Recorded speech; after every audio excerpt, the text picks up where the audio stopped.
So, kumusta mga idol? Galing lang ako sa jogging, na video nga na ito mga idol ay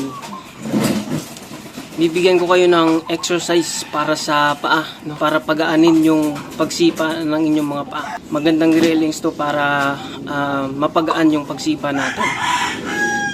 Pero una natin gagawin ay stretching muna, no? Para maiwasan yung injury sa pangangatawan natin. Una yung stretching para sa paa na gagawin natin para maiwasan natin yung injury. Kung nagdi-railings na tayo ay ganito lang. Lagyan natin dito sa front.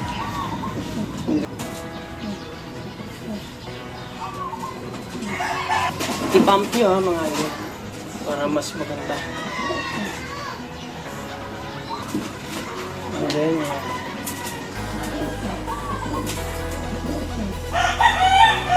gawin nyo lang din ng 10 times. Then up.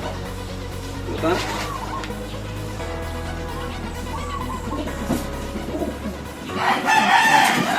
10 times lang din, then up. Ganito siya pag sa side. Ayan, tuwid lang, straight lang. And then stretch mo lang.